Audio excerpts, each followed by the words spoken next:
Alright, what's good everyone? Today we're going to be making a beat for Gunna, or I should say I'm breaking down a beat that I made for Gunna, and I'll show you how to make a Gunna type beat. Let's get it. Alright, first things first, we set our BPM to 135, go in here, this little arrow, boom, boom, set our key to F sharp minor, boom.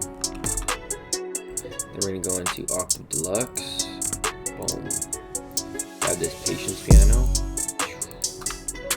We're going to lay down something nice and melodic. Laying down like kind of a melodic, sad feeling piano.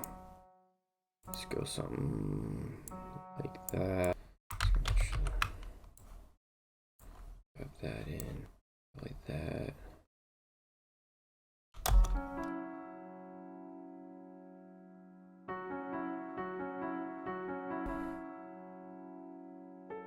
And I think this is it. You can take this, Alt R, randomize the velocities. For the piano processing, all I did was just throw in a little bit of reverb. So here's with it off. Sounds pretty bright, but still like melodic. You just throw a little bit of reverb on, just makes it a little bit darker. Next sound, we go into labs. We get this little fingered mandolin, little finger bang action. I just threw down a couple of guitar little riffs.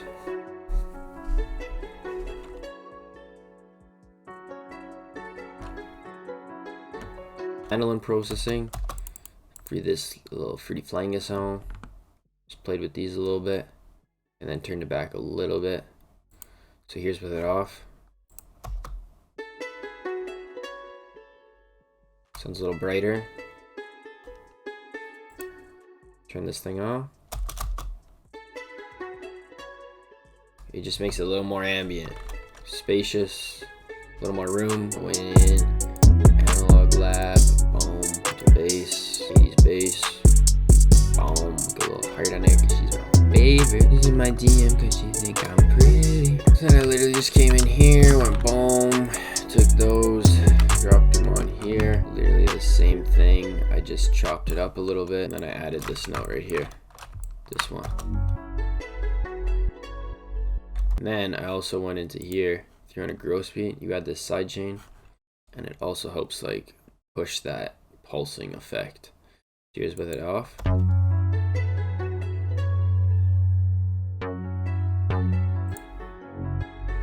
You add that, it just gives it that like push and pull. That push and pull, baby. So for the last sound of the melody, I just wanted like a little texture, kind of like lead thing, a little bit of ear candy, as some folks would call it. Into the lead section, grab this Laser Boy lead, and then I just copied. These are the same kind of chord progression in the first set of notes in here. These guys. So I just copied again, one here.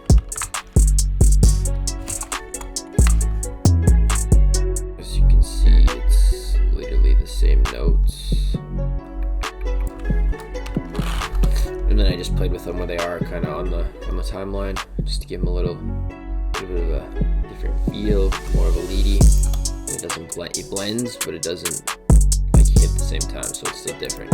I put this little kind of like muffled EQ on it. I like to do this. You go to here, you hit this one, and then you just crank it all the way down so that it gives it this kind of weird muffled effect, and then just a little bit of reverb, wind it out with out, and then all the sounds together.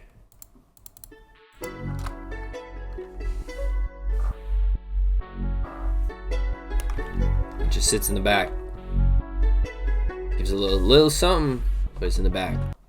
Next, I started filling the hi-hats, just a two-step pattern. So I just hit fill, went into here, boom, fill two-step, and then just before like, so here's where your clap hits, it's gonna hit. Here's again where your clap's gonna hit. Here, maybe an 808 or something. I kind of added these rolls to where like your major pillars are gonna be in the beat, which is your 808s, your claps, and like your bass notes, your melody. So I just added these rolls to where every time I was going to put an 808 or something, clap was gonna hit, just to like give it a little bit of bounce into the other part of the beat, or the other sound in the beat.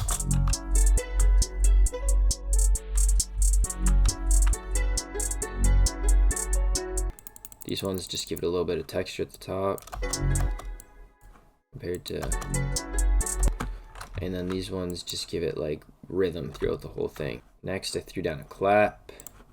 That's what that looks like, pretty simple. Nothing, it'd probably be a little bit louder. I just bump it up a bit. Next, I drew in my 808s.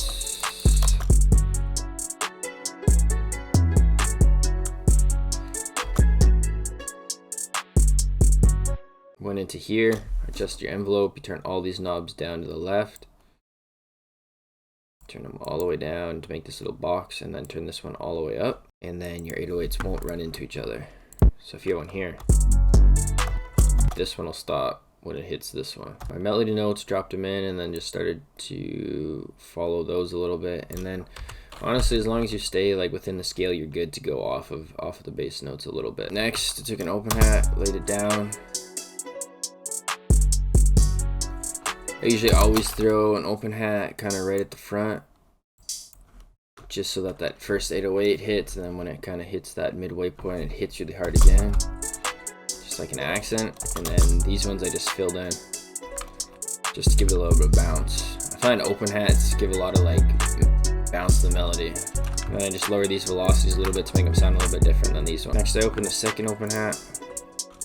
It's kind of this reverse open hat, so it sounds like it's gonna hit, but it then like sucks into like that main part where it's gonna hit. Your ones and your threes is that main, like where you want it to really punch to kind of pick up the pace and the beat again. So all I did was I took my open hat, reversed it. I want it to hit like really fast, so I turned the in up.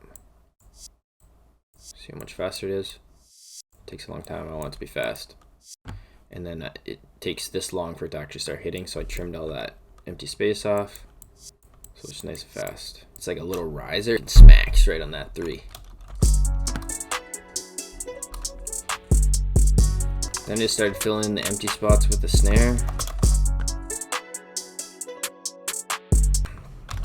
But I ended up adding one, so I took my 808 notes, dropped them in, brought them all down. Same notes minus the ones on the 3. I just, usually you want your 3 and your 1 to hit harder, but I just, to give it a little bit different bounce, I just took the kick out on the 3s just to give it a little bit different, just a different feel, really. And just whatever sounds good. Could sound like this. Which does slap pretty hard, but I don't know, it's like it's gonna build up.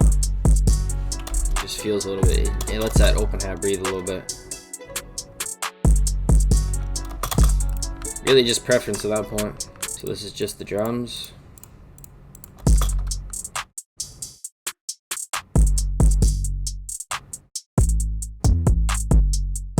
And this is everything without the bass because it'll sound funny.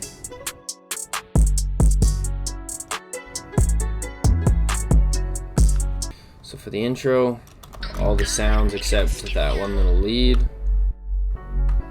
Got the main chords, the main melody, and that pulsing bass just to give it a cool, like, eerie intro. Brought the hi-hats in, the clap for like a pre-hook. Kind of build it up a little more. Put this riser in to build it up before it drops. And then a crash to give it a little bit of release. Pre-hook, intro, pre-hook, hook, verse, transition to the verse, add the lead back in to make it feel a little different. Took the snare out just to make it have a little bit different flow. You can change up his flow here. And then I just added a different kick pattern here. Didn't follow the 808s, it just give it a little different bounce. Then you got your bridge. Now I have the 808 playing here with the bass. The only reason you can make this work, which it sounded weird because I still had it turned off, I went and created this. I used that same kind of muffled effect that I was showing you guys before. Click this, So your 808's hitting, then you just bring it in a little bit. Kind of sounds like a distant bass. It doesn't clash as much. Your bass is still there, but it like just gives it a little different vibe. And then I automated that clip here. Right click, you click create automation clip, and it'll drop it in. And then when you turn it up, you can have it only activate in certain parts. So I'll delete this because I already have it. Whoops. So your 808's hitting. Then when I bring the bass back in,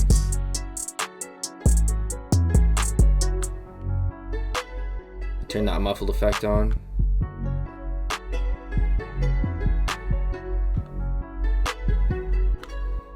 Kind of left it open to the start so they know it's a bridge. And that's how you make a Gunna beat. Thanks for watching, everybody. I will see you in the next one. Peace. Alright, what's good, everyone?